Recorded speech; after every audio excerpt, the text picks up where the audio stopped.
Hello dear student, कैसे हैं आप लोग। उम्मीद करते हैं आप सभी बढ़िया होंगे, खुश होंगे बच्चों, और आपके एग्जाम बहुत अच्छे जा रहे होंगे। मैं उम्मीद करता हूं आपसे।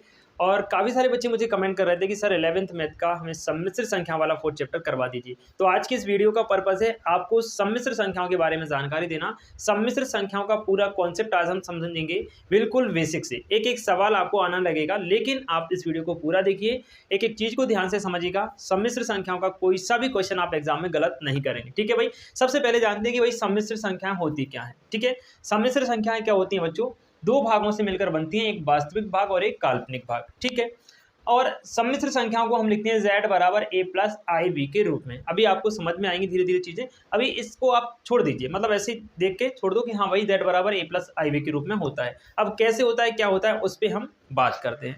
हमने देखा कि भाई सम्मिश्र संख्या वास्तविक भाग और काल्पनिक भाग से मिलकर बनती है। अब ये वास्तविक भाग क्या होता है और काल्पनिक भाग क्या होता है, इनके बारे में अब हम बात करते हैं। मान लीजिए हमने एक संख्या लिखी भाई 3 प्लस 2 अंडर रूट में माइनस का। हमने एक संख्या लिखी बच्चों, क्या, 3 प्लस अंडर रूट 2, वो भी माइनस का। इस संख्या को अपन और कैसे लिख सकते हैं, समझिएगा ध्यान से। हमने क्या किया बेटा, 3 को ऐसे लिखा, प्लस अंडर रूट 2 को हमने क्या किया, 2 गुणा -1 लिख लिया। क्या हम ऐसा कर सकते हैं? जी सर, बिल्कुल कर सकते हैं। 2 को अलग कर लिया और -1 को हमने अलग कर लिया, दोनों का मल्टीप्लाई करेंगे फिर से वही आ जाएगा। अब अपन और क्या कर सकते हैं इसमें, अपन ने इस रूट 2 को अलग कर लिया और रूट -1 को अलग कर लिया बच्चों। रूट 2 को अलग कर दिया, रूट -1 को अलग कर दिया, तो हमारे पास स्टेप बन गई 3 प्लस रूट 2। और ये जो -1 है बच्चों, इसको बोलते हैं अपन आई। इसको क्या बोलते हैं, आई से दर्शाते हैं। यानी सीधा सीधा आप याद रखिए बच्चों, आई बराबर होता है अंडर रूट -1। और जो आई होता है इसको अपन हिंदी में आयोटा पढ़ते हैं बच्चों। क्या पढ़ते हैं? आयोटा पढ़ते हैं। ध्यान से समझिएगा। हमने इस -1 को अंडर रूट में जो लिखा है उसको क्या लिख लिया, आई लिख लिया। अब ये क्या हो गया, ये बन गई हमारी एक सम्मिश्र संख्या, यानी ये बन गई हमारी a प्लस आई बी के रूप की। आप यहाँ पे देखेंगे कि z बराबर a प्लस आई बी लिखा हुआ है। मैंने आपको बताया सम्मिश्र संख्या दो भागों से मिलकर बनती है, वास्तविक भाग और काल्पनिक भाग। तो यहाँ पे जो बिना आई वाला भाग दिख रहा है आपको, मतलब जिसके साथ में आई नहीं जुड़ा, जिसके साथ में आयोटा नहीं जुड़ा, वो आपका होता है बच्चों वास्तविक भाग, जिसको हम कहते हैं a। आई के साथ में जो भाग लिखा होता है, जो भी संख्या लिखी होती है, वो कहलाती है आपकी काल्पनिक भाग। और इस काल्पनिक भाग को हम क्या कहते हैं, बी कहते हैं बच्चों। काल्पनिक भाग जिसको हम क्या कहते हैं, बी कहते हैं। मैं उम्मीद करता हूं कि अब आपको थोड़ा कॉन्सेप्ट इसका क्लियर होने लगा होगा कि वास्तविक भाग क्या होते हैं और सम्मिश्र संख्याओं को कैसे लिखा जाता है, ठीक है भाई। तो 3 हो गया काल्पनिक वास्तविक भाग, रूट 2 हो गया क्या, रूट 2 हो गया वास्तविक भाग, यानी आई के साथ में जो संख्या है वो हमारी वास्तविक भाग हो गई। अब ध्यान से सुनिए, हमने लिखा कि भाई ये, इसको मैं रफ कर देता हूं पहले, एक मिनट, इसको कर दिया मैंने रफ। अब देखिए आप आगे, हमने एक और चीज लिखी यहाँ पे कि 3 प्लस 2i, एक संख्या हमने लिख ली, 3 प्लस 2i लिख लिया। ये क्या है हमारी भाई, सम्मिश्र संख्या है, सम्मिश्र संख्या है। क्यों है भाई, क्योंकि हमें दिख रहा है कि इसमें आई वाला भाग भी है, यानी काल्पनिक भाग भी है और वास्तविक भाग भी है। अगर मैं आपसे कहूं कि क्या 3 एक सम्मिश्र संख्या है, 3 एक सम्मिश्र संख्या है, बताएं बच्चों, एक सम्मिश्र संख्या है, कौन सी सम्मिश्र संख्या है, बताएं जल्दी से। देखिए अब समझना। अब आप सोच रहे होंगे कि इसमें वास्तविक भाग तो हमें मिल रहा है 3, काल्पनिक भाग मतलब आई वाले भाग यहाँ पे है ही नहीं, आई के साथ में कुछ है ही नहीं ना, यहाँ पर आई है, तो ये सम्मिश्र संख्या नहीं होनी चाहिए। लेकिन ऐसा नहीं है, मतलब हमारी जो 3 है वो भी क्या है, एक सम्मिश्र संख्या है। आप सोच रहे होंगे कैसे, देखिएगा। क्या अपन 3 के प्लस में बच्चों 0 लिख सकते हैं? बिल्कुल लिख सकते हैं, क्योंकि 0 में अगर अपन 3 जोड़ेंगे तो 3 ही आएगा। इस 0 के गुणा में अगर कोई सी भी संख्या लिखी जाए तो वो क्या होती है, 0 ही बन जाती है। तो 0 के गुणा में अपन क्या लिख सकते हैं बच्चों, आई लिख सकते हैं, बिल्कुल लिख सकते हैं, क्योंकि 0 और आई का मल्टीप्लाई होगा तो वो भी क्या बन जाएगा, 0 बन जाएगा। इस प्रकार से ये हमारा क्या बन गया, 3 प्लस 0 इंटू आई, यानी ये हो गया हमारा वास्तविक भाग, ये हो गया हमारा काल्पनिक भाग। अगर आपसे कोई पूछ ले कि 3 जो है एक सम्मिश्र संख्या है, तो आप बिल्कुल उस पर राइट टिक कर दें कि हाँ भाई 3 एक सम्मिश्र संख्या है। अगर है तो इसका वास्तविक भाग क्या होगा, इसका वास्तविक भाग सर 3 होगा, इसका काल्पनिक भाग बच्चा कितना होगा, 0 होगा। बात समझ में आ गई। अब आपको क्वेश्चन कैसे आएंगे बच्चों, क्वेश्चन आएंगे आपको सम्मिश्र संख्याएं आपको दी रहेंगी और इनको आपको लिखना पड़ेगा a प्लस आई बी के रूप में, यानी उनका वास्तविक भाग आपको अलग करना है और काल्पनिक भाग अलग करना है, दोनों को जोड़ के लिख देना है। जैसे कि फर्स्ट क्वेश्चन आपके सामने है 5i और ब्रैकेट में -3/5i, इसको अलग अलग करके लिखना है, यानी इसको इस रूप में लिखना है, a प्लस आई बी के रूप में लिखना है। अब मैं आपको सिखाता हूं कि इन सबको आप a प्लस आई बी के रूप में कैसे लिख सकते हैं बच्चों। ठीक है, चलिए चाहे तो आप इसका स्क्रीनशॉट ले सकते हैं, फिर हम आगे बढ़ते हैं। ये हम देखते हैं प्रश्नावली 4.1 के प्रश्नों को। सबसे पहला प्रश्न है कि भाई निम्न संख्याओं को a प्लस आई बी के रूप में लिखना है। ठीक है, पहला क्वेश्चन आपको दिया है 5i minus 3i upon 5 into आई। अभी इनके बीच में प्लस नहीं है, मल्टीप्लाई में दी गई है, तो इनका मल्टीप्लाई करेंगे, जो एग्जैक्ट नंबर आएगा हमारे पास उसको अपन इस रूप में लिख देंगे। ठीक है, कैसे करना है देखिए, फर्स्ट क्वेश्चन लिखेंगे यहाँ पर 5i, आई को अपन आयोटा भी बोलते हैं, -3/5i, मल्टीप्लाई कर देंगे 5i का अंदर।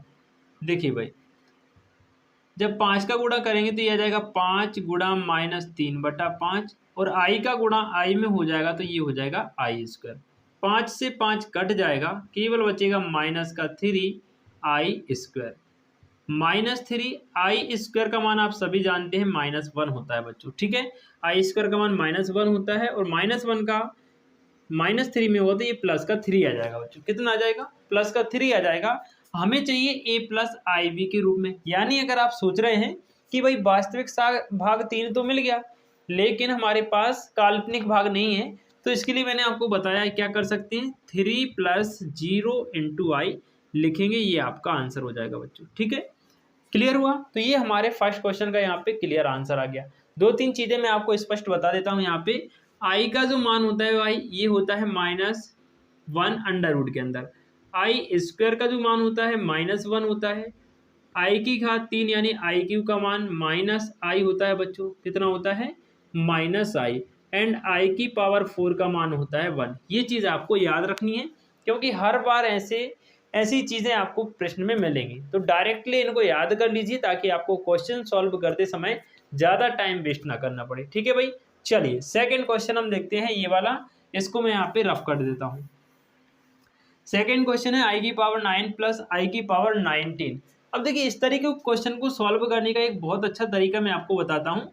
जैसे i⁴ प्लस i⁴19 दिया है, तो अपन क्या करें, i की घातें यहाँ पर बहुत बड़ी बड़ी हैं, इनको तोड़ने का एक तरीका होता है। हम जानते हैं भाई i² का मान -1 होता है, तो अपन इसको i² में और जो भी बचेगा उसके हिसाब से तोड़ सकते हैं। जैसे i9 है तो इसको अपन लिखेंगे i⁸ गुणा i, प्लस i19 को अपन लिखेंगे i⁸ गुणा i, लिख सकते हैं। ऐसा करने में आई थिंक आप सभी को कोई समस्या नहीं होगी। अब i⁸ को अपन लिखेंगे i² इंटू 4 लिख देंगे, और इंटू में i लिखा हुआ है, यहाँ i⁸ को i² और 9 लिख देंगे, और यहाँ i। अब देखो i² का मान बच्चों -1 होता है, तो यहाँ -1 की पावर हो जाएगी 4 इंटू में i, प्लस यहाँ i² का मान -1 पावर है 9 प्लस में इंटू में i। अब देखो -1 पे जब सम संख्या की घात होती है तो वो प्लस में बन जाती है, और -1 पे जब विषम संख्या में घात होती है तो वो माइनस में बन जाती है। इसका आंसर देखना बेटा कैसे आएगा, -4 है तो ये प्लस का 1 बनेगा, प्लस का 1 का i में गुणा होगा तो i आ जाएगा, प्लस यहाँ आपका -1 आएगा क्योंकि -1 पे विषम संख्या है, और i है तो i, ये आ जाएगा बेटा आपका i और माइनस का i में से i घट जाएगा तो क्या बचेगा 0। अब देखो इसका आंसर कितना आ गया बच्चों 0, लेकिन हमें इसको इसके रूप में व्यक्त करना है। कैसे करेंगे भाई, 0 आ गया, प्लस में 0i लिख देंगे, ये आपका राइट आंसर हो जाएगा। बात समझ में आ रही है? यानी कि प्रत्येक वास्तविक संख्या एक सम्मिश्र संख्या होती है, 0 के साथ में i लिख दो, 0 जोड़ दो, सम्मिश्र संख्या बन गई। ठीक है, चलिए थर्ड नंबर का क्वेश्चन हम देखते हैं, i⁻39। इसको मैं यहाँ पे क्लियर कर देता हूँ, आप चाहें तो बच्चों इसका स्क्रीनशॉट ले सकते हैं। चलिए जी थर्ड वाला क्वेश्चन देखते हैं, हमारे सामने है i⁻19। फटाफट से सॉल्व करते हैं, i⁻19। इसको अपन क्या करेंगे बच्चों, 1 के बटे में ले जाएंगे, सॉरी 39 है, मैंने 90 लिख दिया, 39 1 के बटे में ले जाएंगे तो i की पावर हो जाएगी 39। सिंपल सा तरीका, आई स्क्वायर और जो भी बचे उसमें तोड़ दो। मतलब कि पहले तो आप इसको सम संख्या बनाओ, 1 बटे इसको क्या बनाना है, सम संख्या। आई की पावर को सम संख्या कैसे बनाएंगे, आई की पावर 38 इंटू आई। अब 38 को आई की पावर 2 के ऊपर लगा दो, यानी आई स्क्वायर पे अगर आप 19 लगा दो इंटू में 19 तो आपका 38 बन जाएगा, यानी 19 दूनी कितना हो जाएगा, 38। दो स्टेप आपको याद रखने हैं। पहली बार में आई की घात को सम बनाना है, सम बनाने के बाद उसको आई स्क्वायर और स्क्वायर करने में जितना भी गुणा में आ रहा है वो चीज़ आपको होल स्क्वायर में लिखनी है। ठीक है भाई। इसके बाद देखें आप, 1 बटे आई स्क्वायर का मान -1, घात हो जाएगी 19 और यहाँ पे आई। अब आप देखिए 1 -1 पे 19 यानी विषम संख्या है तो -1 गुणा आई। यहाँ से आप देखें तो ये आ जाएगा 1 बटे माइनस का आई। क्यों आया भाई, क्योंकि -1 का आई में गुणा हुआ तो माइनस आई आ गया। लेकिन भाई हमें नीचे माइनस आई नहीं चाहिए, हमें नीचे आई चाहिए नहीं है। तो इसको खत्म करने के लिए बच्चों हर का परिमेयकरण कर देंगे। क्या कर देंगे, हर का परिमेयकरण, हर का परिमेयकरण। ठीक है बच्चों, जब परिमेयकरण करेंगे तो 1 बटे माइनस आई और प्लस के आई का ऊपर नीचे गुणा हो जाएगा बच्चों। ठीक है, आई का 1 में गुणा हुआ तो आई का देखो माइनस तो है ही, आई का आई में हो जाएगा आई स्क्वायर। ये बन जाएगा आई बटे माइनस आई स्क्वायर का मान होता है -1, माइनस माइनस +1 हो जाएगा, यानी हमारे पास आई बटे 1 आएगा, जिसको केवल और केवल आई लिखा जा सकता है बच्चों। यानी कि काल्पनिक भाग आ गया हमारे पास, आई वाला मान आ गया। अभी हमें चाहिए क्या है, और हमें चाहिए है वास्तविक भाग। तो अपन इसी चीज को ऐसे लिख देंगे बच्चों, 0 + आई, ये आपका राइट आंसर हो जाएगा। क्लियर। मैं उम्मीद करता हूँ यहाँ तक आपको कोई परेशानी नहीं होगी। अगर फिर भी आपको कोई डाउट रहता है तो आप इस वीडियो के नीचे कमेंट करके ज़रूर बताएं।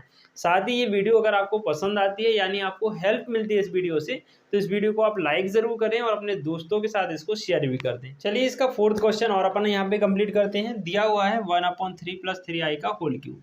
इसको हम a + b के होल क्यूब से बोलेंगे, यानी a + b का होल क्यूब। आप सभी जानते हैं क्या होता है, a का क्यूब + b का क्यूब + 3ab ब्रैकेट में a + b। a की जगह अपने पास 1/3 है और b की जगह कितना है बच्चों, 3i है। फटाफट से मान रखेंगे, आंसर आ जाएगा आपका। 1/3 का क्यूब करेंगे बच्चों तो ये हो जाएगा 1/3 का क्यूब, यानी a क्यूब, प्लस b माने 3i का क्यूब तो 3i का क्यूब हो जाएगा बच्चों, प्लस 3 a का मान 1/3, b का मान 3i। a का मान है बच्चों 1/3, b का मान कितना है 3i। सॉल्व करेंगे तो 1/27 आएगा बच्चों। यहाँ सॉल्व करेंगे तो ये 3 का 27 और आई क्यू हो जाएगा, प्लस ये 3 से 3 डिवाइड, 3i का अंदर गुणा होगा, 3i का 1/3 में होगा तो केवल i बचेगा बच्चों, प्लस 3i में होगा तो ये 9 और i का i में हो जाएगा बच्चों i²। आई होप यहाँ तक आपको कोई कन्फ्यूजन नहीं होगा। आगे देखिए 1/27 तो हमने लिख दिया 1/27 प्लस ये अपने पास 27 है और आई क्यू का मान होता है बेटा माइनस का आई, यानी 27 गुणा आई क्यू का मान -i प्लस का आई प्लस 9 और i² का मान कितना होता है बच्चों, -1। तो 9 के इंटू में i² की जगह लिख देंगे हम -1। सबको सॉल्व कर दो भाई, 1/27 प्लस ये प्लस और माइनस, माइनस का हो जाएगा बच्चों -27i प्लस का i, इसके बाद 9 का 1 में गुणा करेंगे -9। देखो वास्तविक भाग एक तरफ कर लो और काल्पनिक भाग एक तरफ कर लो, यानी आई वाले मान को एक तरफ लिखेंगे और वास्तविक जो सिंपल मान है उनको एक तरफ, यानी 1/27 -9 हो जाएंगे बच्चों। 27 में से 1 आई घटेगा तो -26 आई हो जाएगा। इन दोनों का एलसीएम ले लो बच्चों, इन दोनों का एलसीएम लेंगे तो 27 एलसीएम आएगा, -1 -27 का 9 में गुणा हो जाएगा, 9 7 63 और 9 दूनी 18, 18 और 6 24 बच्चों, माइनस का 243 प्लस का 1 और यहाँ माइनस का 26 आई। इसको घटा देंगे तो ये माइनस का 242 बचे 27 आ जाएगा, माइनस का 26 आई आ जाएगा। ठीक है बच्चों, ये आपका जो है आंसर हो जाएगा। ये 4th नंबर के क्वेश्चन का आंसर यहाँ पे हो गया। ठीक है भाई, तो आज की वीडियो में इतना ही। अब बचे हुए जो कॉन्सेप्ट हैं जैसे कि मापांक, गुणात्मक प्रतिलोम या फिर ध्रुवीय निरूपण, वो सारी चीज़ें अपन अब अगली वीडियो में सीखेंगे। तब तक के लिए आप खुश रहें, मस्त रहें। इस वीडियो को ज़्यादा से ज़्यादा अपने दोस्तों के साथ शेयर करें। ठीक है जी, मिलते हैं नेक्स्ट वीडियो में। खुश रहिए, मस्त रहिए, जय हिंद।